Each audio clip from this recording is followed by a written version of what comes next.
Серия подкастов Vision.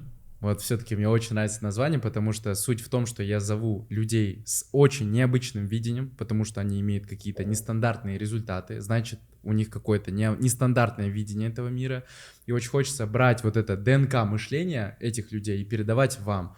Я думаю, что это самое масштабное бесплатное обучение, которое только может быть. И сегодня у меня в гостях человек, при жизни ставший легендой, герой Советского Союза и Казахстана, заслуженный блогер Инстаграма Аксутпаева Карина. Ему, видимо, больше некого было звать, и вот он решил меня позвать. Не, ну на самом деле ты была в планах, но не сразу, конечно, но... Я просто была запасным вариантом, типа, если бы тот гость не смог, меня позвали. Спасибо. Спасибо большое. Ну так Бог захотел. Ну, значит, может быть, я буду полезна реально. Конечно. Мое намерение в этот подкасте, чтобы этот подкаст повлиял на сотни тысяч семей. Потому что хотелось бы поднять два основных момента. Первое. Мы 10 лет вместе. По идее, это срок. Это срок.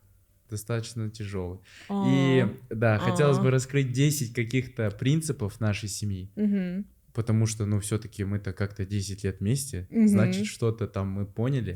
И второе, это хотелось бы... Как правило, после такого люди разводятся, когда они начинают учить кого-то. Они потом разводятся. Почему? Кто сказал? Ну, так вот работает. Ну, я так не согласен. Ну, не говори. Ну и все. И второе, это, получается, раскрыть хочется тебя как блогера, который уже там лет 9-10 ведет стабильно блог. И это, мне кажется, ну, феномен какой-то в любом случае. Потому что действительно так долго вести блог не каждый может. И вот хочется, чтобы ты поделилась своими вот этими какими-то лайфхаками. Причем нету задачи, чтобы ты там кого-то обучила. Вот делись, как ты сама считаешь нужным. Просто кто схватит, тот схватит. Окей. Вот. Окей. Давай 10 принципов нашей семьи, которые ты видишь. Мне кажется, первый и самый главный — это то, что мы когда-то приняли решение, что мы у друг друга на первом месте. То есть ни дети, ни там друзья, ни родители, потому что осознали в один момент, что старость-то нам встречать вместе, и, по сути, мы у друг друга самые близкие, и, наверное, для меня это главный принцип. Ну, и для тебя тоже. Да, на самом деле я нашел одну статистику даже, это научный такой факт, прикрепим сюда ее, то есть статистически со временем, там уже после 20 лет статистика отношений с родителями, она падает, статистика отношений с друзьями, она падает, с коллегами чуть-чуть растет, и растет статистика отношений, потому что так или иначе вы находитесь вместе. А уже там после, по-моему, 50 лет статистика дружеских отношений вообще падает, родительских, ну, как правило, родители умирают к этому времени. Ну, это просто, я сейчас очень жестко, но сухо говорю факты. Но на самом деле, кстати, для Казахстана это не очень такой приятно. Им не очень... Короче, нашему народу не очень приятно слышать будет этот принцип, особенно касательно родителей, потому что когда я, помнишь, выкладывала опросы, кого вы спасете, там, маму или там жену, все там, многие выбирали маму. Ну, потому что вот мы так воспитаны. Ну, это просто факты. Тут как бы... Ну, да, старость нам встречать вместе, поэтому мы вот держимся с друг друга вместе. Ну, то есть наше состояние превыше... То есть его состояние для меня превыше, например, чем состояние детей или родителей. Вот. Потому что, ну... От погоды в доме зависит все. Ну, по сути, да. Ну, если ты базово выходишь из дома в хорошем настроении, то, мне кажется, как бы все остальное как следствие. Хорошо, классно. Мы как будто дома, вот мы так дома обычно общаемся, и мне так непривычно сейчас. Да, да. Ну вот, кстати, в первом принципе я бы еще хотела подметить, что ты сказала именно приняли решение. Да. Вот ты часто в последнее время удивляешься этому формату, да, что типа, ну не формату, как сказать. Что принимать решение. Да, смыслу, что типа принять решение и хотеть — это разные вещи. Да, вот я смотрела в подкасте у Александры Митрошиной, и вот она там у Карины Исхаковой брала интервью, и так говорит, что хочу там что-то и принимаю решение иметь это разные вещи. То есть хочу — это детская позиция, а принимаю решение — это значит взрослая позиция, ты реально просто берешь это и делаешь. Все. Ну, такой пример, мне кажется, бывает же такое, ты сбрасываешь вес, но он не сбрасывается. А потом ты принимаешь решение сбрасывать вес, и под это подгоняешь уже спортзал, питание и так далее, и вот все происходит. И вот это про это, в принципе, да? Супер. Второй принцип. Второе, наверное, создавать в отношениях какие-то причины для совместного времяпровождения, создавать причины для радости партнера, вот. То есть просто создавать отношения. Да, создавать постоянно. Отношения постоянно. То есть это все, это работа на всю жизнь. Я думала, что типа, ну ладно, пройдет 10 лет, и все, мы будем вот гармонично жить. Нет, кризисы и спустя 10 лет случаются. Мы вот как раз и вышли неделю назад с одного из таких, вот. Давай немножко вот тему кризисов раскроем. Просто мне кажется, какие, ну в Инстаграме же мы не показываем все, да, в принципе. Ну, да. Нормально ли это проходить, и вообще вот давай эту тему раскроем. Ну, у нас кризисы примерно раз в 2 года, да, бывают, стабильно. Короче, в этот раз у нас был кризис, где мы вдвоем не справлялись. Вот вообще, мы вот 1000 раз разговаривали, 1000 раз со всех сторон друг к другу подходили, и иногда в отношения надо привлекать третьих лиц. Ну, там не вторую жену, например, да, а типа психолога. И после вот психолога, например, мы вышли из этого кризиса, потому что она показала нам со стороны. Иногда ты настолько глаз замыливается в отношениях, и вы уже не видите друг друга со стороны. И тогда нужен третий человек, где говорит: Арман был неправ. И все становится легко потом. Прикольно. Круто. Супер. Ну вот, насчет создавать отношения, я думаю, тут классный можно пример привести, что вот, допустим, представь себе лужайку такую, которой никто не подстригает, газон никто, ну, как бы не контролирует, да, всю эту ситуацию, и он может расти хаотично. Через месяц это будет уже целый кустарник, да, такой появится. Через год это вообще целый лес, да, там будет. Да. И, ну, и все, и в принципе все как бы исчезнет. Да. И тут то же самое с отношениями. Почему-то у многих есть фикс-идея, что, ну, как бы вот ты женился и все. Да. А что еще, кстати, больше? Да. Когда ты не создаешь что-либо, это ухудшается. Да. То есть, допустим, там, если просто забить на свое тело, скорее всего, оно испортится. Да. Если перестать заниматься своим бизнесом, он разрушится. Но почему-то нам кажется, что отношения — это не та категория. Хотя никакой разницы нету. Всегда нужно создавать отношения и вообще любую сферу, иначе она как бы деградирует. Ну, ты классный пример с лужайкой привел. Да, спасибо. Сразу понятно стало. Да. Нет, реально, мне сразу понятно стало. Я вот не думала, как объяснить, не могла. А спасибо. Ты объяснил. Спасибо. Спасибо тебе. Круто. Супер. Благодарю. Наверное, третий принцип как раз-таки надо связать, наверное, с подтверждениями. Третий или какой там, не знаю, принцип — это давать подтверждение друг другу. Это достаточно неочевидный принцип, потому что мало кто дает подтверждение партнеру по всем сферам, в котором он есть. Например, Арма мне дает подтверждение как Карине маме, как Карине блогеру, как Карине жене, как Карине кухарке, да. Вот, он в каждую сферу подтверждает. Что такое подтверждает? Это типа, блин, я заметил, что сегодня ты поговорила с Алимом, и он стал адекватный, спасибо, классно. Потом он пошел, поработал, я говорю, вот ты сегодня снял такие классные сторис, круто. Вот, типа такого. На самом деле, вот когда, я не знаю, вот я можно сейчас мужской женщинам хочу донести эту мысль, когда ты мужчине говоришь, что ты такой мужественный, ты так круто это сделал, ты так классно здесь справился, ты вот здесь взял ответственность, и оно все у тебя сразу пошло.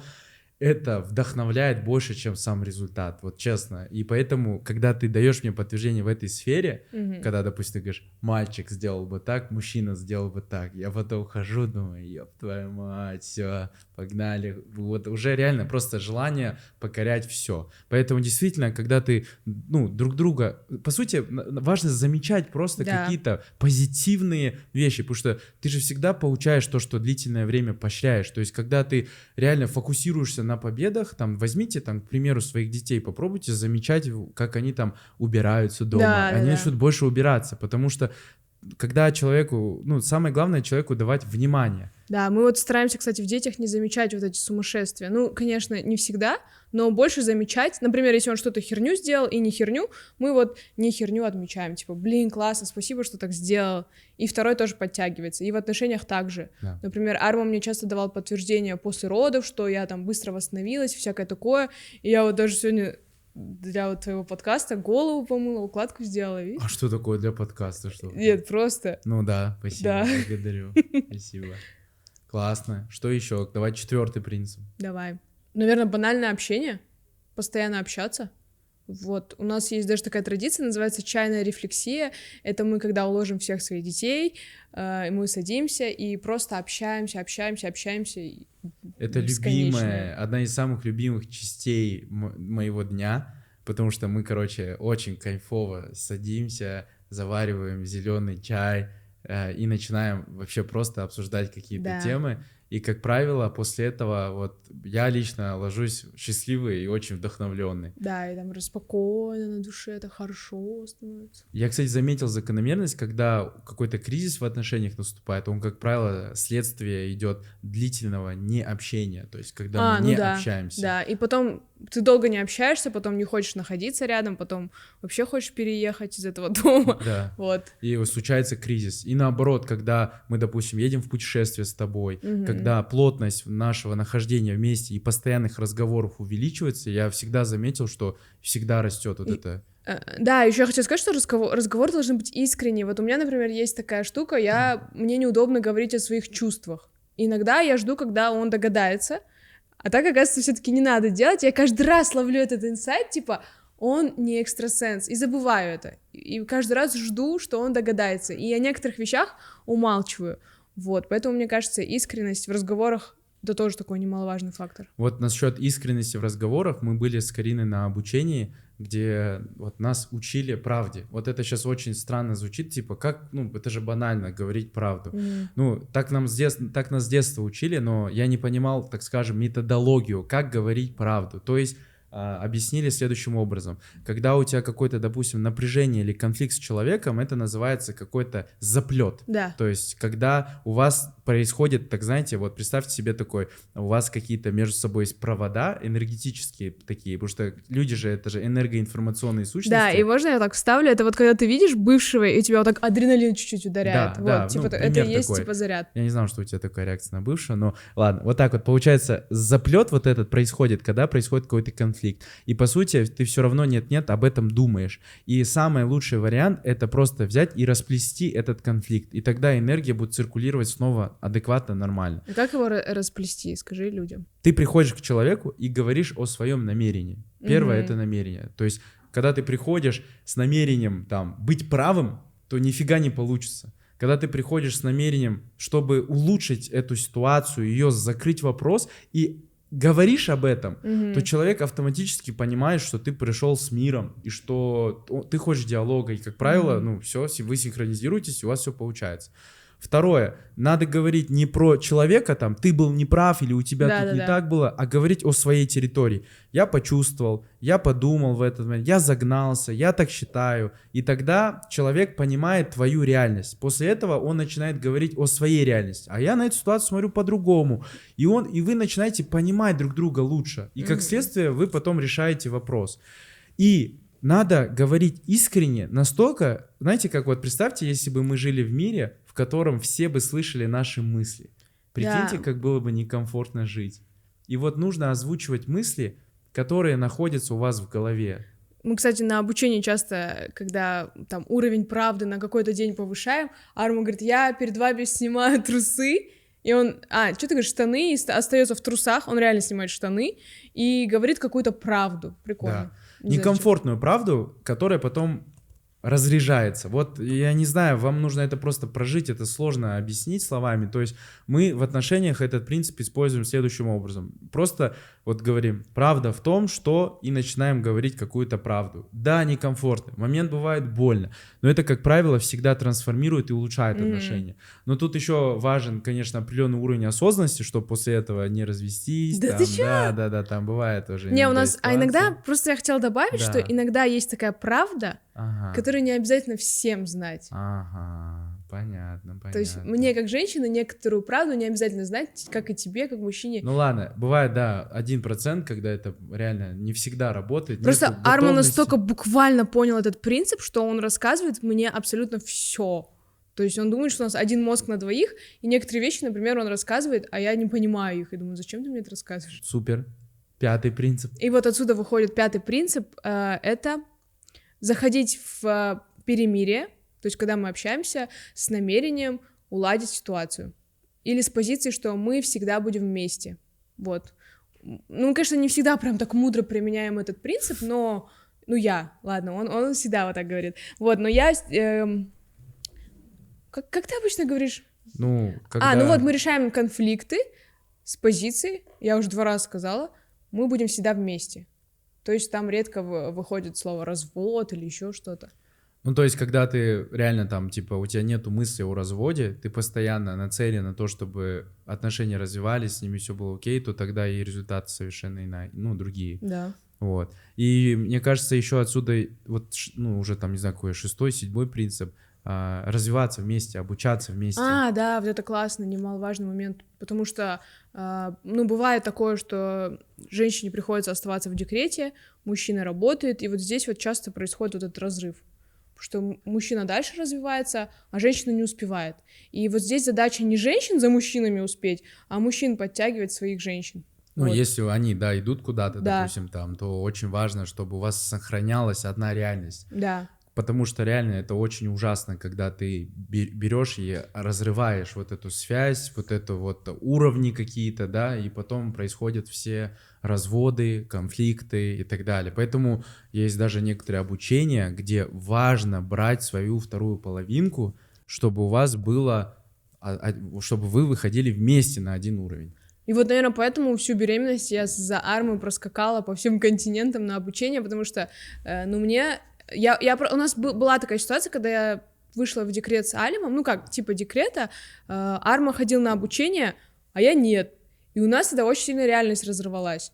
И можно я скажу, как это было? Ну мы тогда маленькие были, и он такую глупость сказал, я, конечно, вообще в шоке. Помнишь, ты что сказала? Ну скажи. Короче, я ничего не делала, не развивалась, а он тогда изучал маркетинг, что-то там такое, с Расиком они бегали, и он говорит... чтобы мне было интересно на наших встречах, подготавливать тему какую-то. Поняла? Да, понял. Что сказал? Да. А я просто так вспомнила, у меня аж прям... Почему тогда еще не бросила его? Ага. Но в этом есть какая-то правда, но он, конечно, это грубо и по-дебильному сказал, но это правда. Да. Секс. О. Просто я думаю, ну, как бы я понимаю, что это тоже банально, но это, оказывается, не... Мне аж плохо стало. Немаловажная часть. Наверное, не буду объяснять, почему. Почему? А ты как думаешь? Ну, это, наверное, что-то очень духовное, то, что сближает очень сильно. Секс мальчика, типа, давай порейвим, посексим, а мужчина — это что-то духовное, это что-то такое небесное. Да. Но он прав на самом деле. Все. И вот в этом плане, мне кажется, ну, на самом деле, это такая, как бы, как принято, типа, неловкая тема, но мне кажется, что на самом деле важно в этом плане постоянно делать какие-то апгрейды с точки зрения разговора, обратную связь брать, можно сказать, да, то есть, ну, типа, реально как есть, и постоянно улучшаться, потому что, мне кажется, тут, знаете, вот в отношениях это как в бизнесе, чем дольше ты в бизнес какой-то развиваешь, тем больше там глубина. То есть, все великие компании — это компании, которые очень долгое время занимаются чем-то одним. И поэтому мне кажется, что в отношениях то же самое. Да. Когда ты долго занимаешься отношениями и постоянно их развиваешь, то, соответственно, там и весь прогресс происходит потом. Вот. Блин, я поняла, что для подкаста я очень быстро здесь разговариваю. Это я настолько заточена на 15-30 секунд, что я так пытаюсь быстро все сказать. Вот об этом мы как раз дальше и поговорим. Ну и давай, последний принцип — это интересоваться интересами своего партнера. Даже если это очень неинтересно. Очень неинтересно бывает. Вот, например, Арма год, наверное, каждый вечер приходил и рассказывал про искусственный интеллект. Это настолько для меня неинтересная тема. Типа там Илон Маск сделал то-то, в космосе будет интернет. Я такая, боже, что мне до этого? Вот что мне это дает, да? Или там, я купила посуду в магазине. Посмотри, ты с ней не пьешь? Как тебе посуда? Ты с ней не пьешь? Такая, типа, такой цвет приятный. Ну да, очень приятно. Ладно, я хотела сказать, что потом я реально прислушалась, и оказывается, это бывает иногда интересно. А я реально пью с этих кружек и кайфую от их стиля. Как кайфуешь, покажи. Вот так вот пьешь, вот так вот, прям вот так, сейчас покажу, вот так. Ага. Капец, стильная кружка, вот так вот, прикинь. Поэтому реально важно интересоваться интересом. Ну, как правило, типа, когда ты поддерживаешь эту историю, у вас начинаются там разговоры какие-то и так далее. Мы поэтому часто даже там где-то в путешествиях стараемся создать условия, места найти, какие-то события создать, чтобы они были интересны друг для друга. Да. Вот я, допустим, люблю какие-то, там, роскошные места. Вот просто мне это очень нравится, и мы едем какие-то места смотреть. Да, а я себя комфортно почему-то ощущаю вот на базарах, на вот таких каких-то рынках, и он тоже ходит туда. Он ненавидит эту тему, он прям вот очень сильно психует, у него лицо краснеет, вены вот здесь начинают выходить, потому что там много народу, шумно, и вот он ходит ради меня, это очень приятно. Давай, все, я думаю, вот классно было. Да. Какой из принципов забираете, пишите в комментариях. Мне кажется, классно было бы порефлексировать сразу, поразмышлять на эту тему. Может быть, даже что-то Карина вам сейчас подарит за самый классный инсайт. Уже рубрика. В тот раз Данил 3 обучения подарил за комментарий. И это стоимость 1,5 миллиона тенге. Да. А вот ты бы что подарила? Я могу подарить репост от себя. Репост сторис. О, это Эта жирно. штука сейчас стоит 700 тысяч тенге. А сколько прибавляется просмотров, скажи? В среднем добавляют 500 тысяч просмотров. И если вдруг какой-то предприниматель выиграет, то, мне кажется, ему это будет очень полезно. Да, вообще, мне кажется, любому человеку 500 тысяч просмотров на свою публикацию не помешало бы. Да, я на самом деле много продавала. До Нового года я прям классно продала, и всем ребятам плюс 500 тысяч просмотров было. Нормальный подарок стоимостью 700 тысяч тенге. Напишите свой инсайт, какой принцип вы забираете с собой, и самый какой инсайт. А я стопну просто. Окей, рандомно выберешь. Да. Все, тогда вообще очень удобно. Все, супер. Инсту сразу свою оставляйте, чтобы было понятно.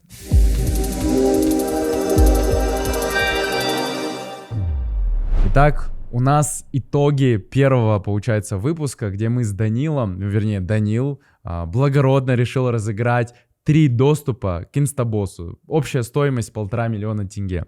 Итак, у нас выиграли 2 победительницы, которые очень развернуто, понятно и классно описали инсайты, как они его будут применять в жизнь. Первая, получается, Ариадна Цветикова. Вот ее комментарий. Айгирим Буланай и Пьянкова Мила. Вот 3 победительницы, мы с ними списываемся, кто-то нам ответил, кто-то нет, поэтому всегда будьте на связи. И сейчас в интерактиве обязательно пропишите аккаунт свой в Инстаграме, когда будете участвовать в следующем интерактиве. В принципе, все, погнали дальше.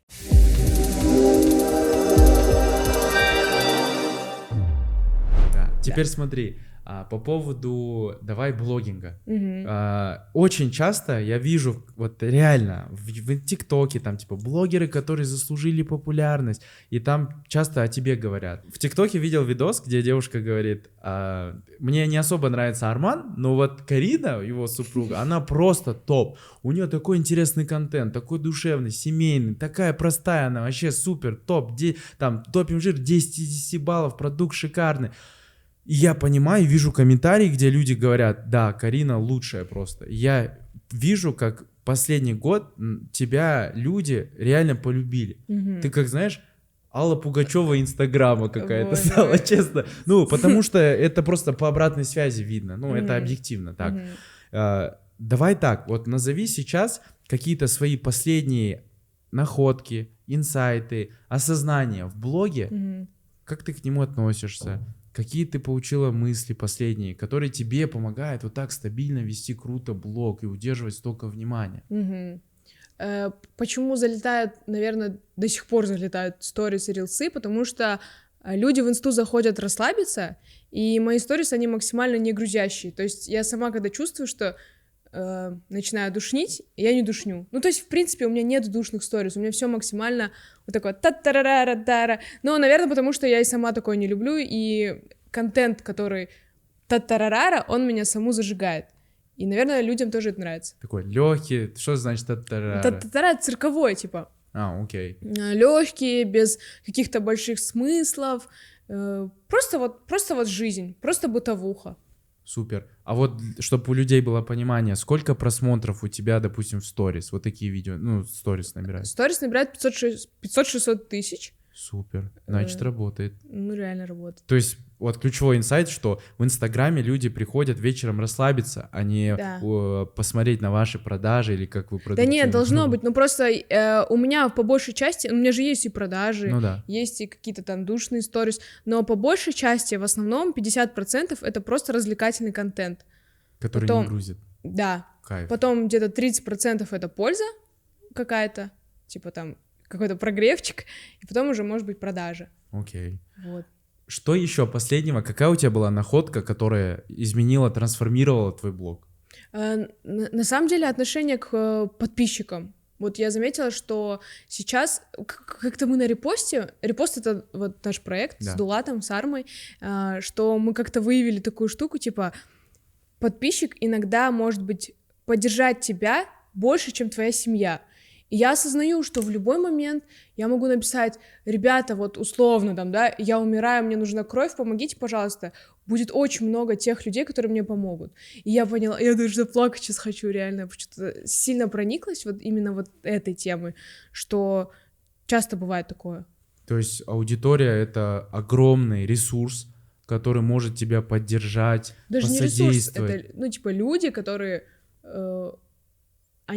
любят тебя. Да. Вот реально у вас общая реальность, и у меня в этом году какой-то другой уровень осознания, что это реальные люди смотрят. То есть до этого у меня почему-то не было осознания, я просто как будто бы сама с собой. А сейчас я осознаю, что это реальные люди, что они смотрят, что у них есть свои судьбы. И это так интересно, так прикольно. И что они могут и помочь, и ты можешь им как-то советом помочь, либо еще чем-либо. Ну, вот что-то такое, короче. У меня прям другой уровень связи появился. Ну, мне так кажется. Окей. Давай так, какие были еще вот последние осознания, которые повлияли на твой блог? Что контент должен тебя саму зажигать. Вот. Для меня это большое осознание, и я поняла, вот, есть прям такая закономерность, это правда, если ты снимаешь просто вот, типа, не от души, лишь бы для просмотров, оно не залетает, да, с просчетом. А когда ты сам угораешь и кайфуешь, то это залетает. Да. И вот, я поняла, что контент должен тебя саму зажигать. Супер. И я так сейчас и делаю. То есть чувствую... Еще когда я себя заставляю снимать, тогда херня получается прям полная. Ну, типа, оно не залетает. Я не знаю как, вот еще одно осознание, люди чувствуют тебя через экран. Вот, это факт. Типа... Как будто я не знаю, вот ты же заметил, вот некоторые говорят, тот-то, он неискренний. Да. Типа, как-то фальшь чувствуется. Да. И я поняла, что какими-то кожно-жопными ощущениями ты чувствуешь, когда человек неискренний в блоге. То есть когда он выжимает тебя. У нас за это время у всех появилась некая насмотренность, и мы чувствуем людей через экраны даже, там, смонтированных сторис. Да, и сами люди тоже чувствуют. Ну, типа, все чувствуют. Прикольно. И вот я еще просто анализировала, почему реально, вот я вот смотрю, например, на какого-то блогера, и реально сама чувствую, что что-то не то. И не только у меня такое ощущение, например. И вот все-таки есть, ты должен быть все-таки искренним в блоге. То есть не натягивать вот это вот, либо чрезмерное вот это вот, типа такого, понял? Okay. Это чувствуют люди. То есть не надо считать своих зрителей за тупых людей. Типа они все это чувствуют, все это понимают. Это такие же люди, как и ты, сидят. Ну вот, для меня это прям озарение какое-то. Прикольно.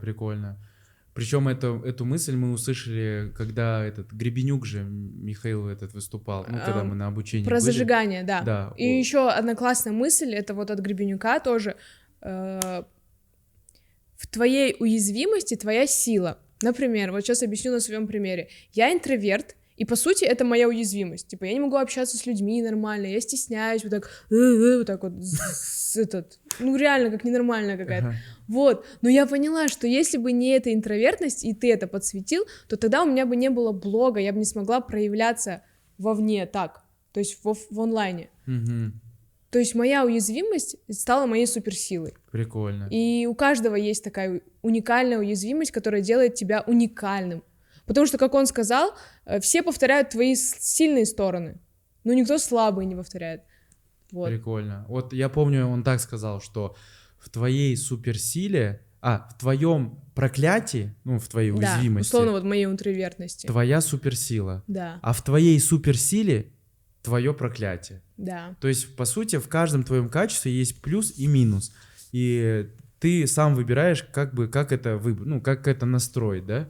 И вот Каря всегда удивляет у нас, особенно на обучении, люди подходят и говорят: я думал или думала, что чтобы быть блогером, нужно там быть обезбашенным экстравертом, который может бегать голый и всех бить и прыгать с парашюта, а оказывается, можно быть интровертом, иметь много миллионов просмотров. И вот я думаю, что ты тут вот непонятно, как связана интровертность и как ты стала блогером-миллионником. А мне кажется, суть в том, что ты по сути, не транслируешь мысли, вот как экстраверты, которые все время болтают, и у них нету времени по итогу на ведение блога.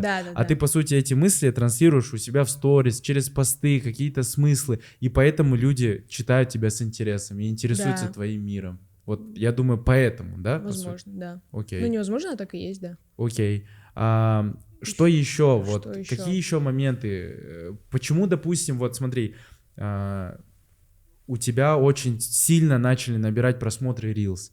У тебя раньше такого не было, и ты редко постила какие-то посты, рилсы, а в один момент прям просто тогда какой-то произошел огромное количество просмотров, это реально много. Это называется «приняла решение». Помнишь, это мы эту историю часто на наших обучениях рассказываем. В общем, мы были в Бодруме, и там был блогер Анар.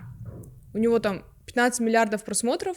Да, 17 миллиардов, по-моему. Да, и он такой, худой, маленький, он такой, и типа, а у него амбиции вот просто космос. И я думала, он там говорит: я хочу записать трек в космосе, я хочу...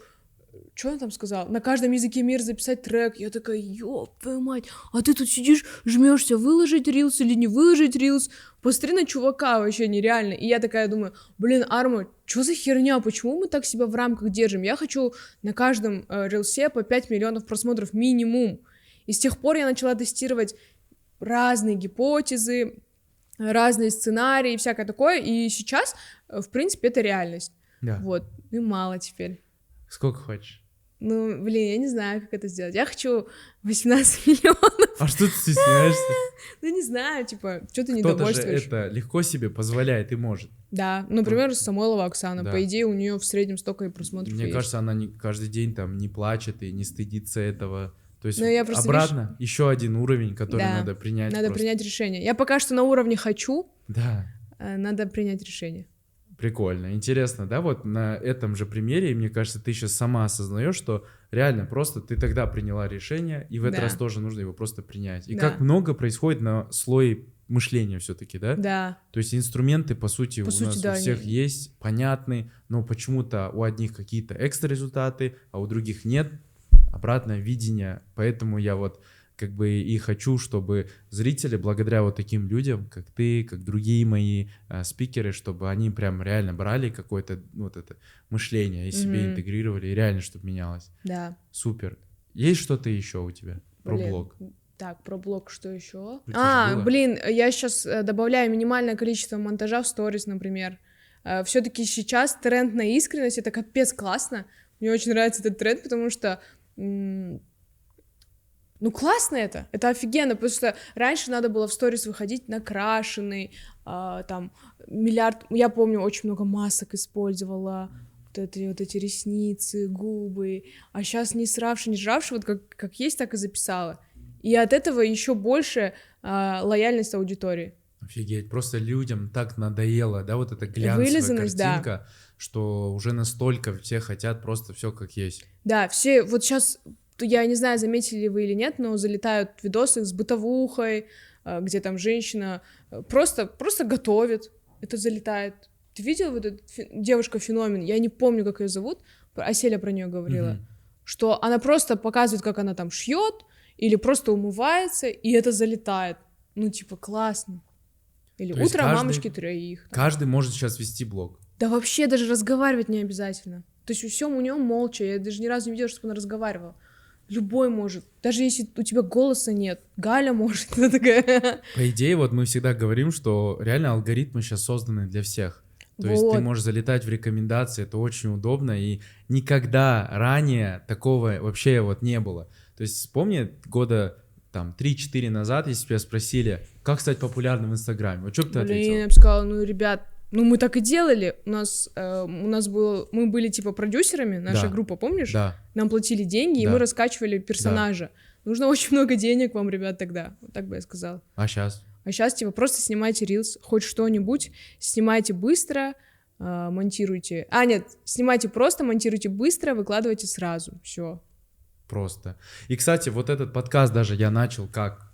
Просто принял решение от одной мысли, что буду создавать неидеальный контент для неидеальных людей. И вот пусть это будет как будет. То есть я по-любому здесь буду заикаться, я по-любому здесь буду что-то делать не так, не то. Карина так делает, любой человек так делает. Поэтому если у вас какое-то есть желание, и на него приходит энергия, делать надо моментально, а не ждать чего-то, когда-то идеального момента. Его нет. А еще наконец-то принять свою уязвимость и реально ее полюбить. Вот давай как раз этими завершим. Я уже понял, что это будет моя такая супер специальная такая рубрика, как бы фишка, да, скажем так. 2 вопроса. В чем твоя суперсила? Я умею замечать в людях что-то, что делает их уникальным, понимаешь? Типа, вот я не знаю, это чуть, может, ЧСВшно и высокомерно звучит, но, например, каждого в семье я нашла то, что могу подсветить, и это делает его уникальным. Понял? Типа, у нас даже няня стала блогером. Да. Есть, как бы это реально работает. И я считаю, что это моя суперсила. И спасибо ей за это, себе или кому-то, не знаю. Супер. В чем твоя уязвимость? Я очень закрытая, интровертная. И то, теперь-то это суперсила. Спасибо большое. Мне кажется, это было очень, вот знаешь, вот как бы очень так сжато, точно, быстро. И, знаешь, вот я прям вижу этот подкаст нарезанный на 50 рилсов примерно. Почему? Что, ты даже так заголовками разговариваешь сразу так, хоп, все, профессиональный блогер. Что бы ты, может быть, что бы ты порекомендовала, пожелала бы? Да, на обучениях мы заметили, что тот, кто активно проявляется, там, поднимает руку, куда-то залазит вечно, влазит, там, типа, в разговоры, что-то про себя говорит, тот и стреляет, вот правда. И я вот желаю вам проявляться, не стесняться максимально. И для себя, наверное, я это в очередной раз еще раз говорю. Потому что, когда у нас обучение, я такая, типа, ребята, проявляйтесь, что сложного. А когда я где-то на обучениях, я вот так сижу, лишь бы не заметили. Так что вот, и себе, и вам желаю проявляться. Классно, спасибо большое.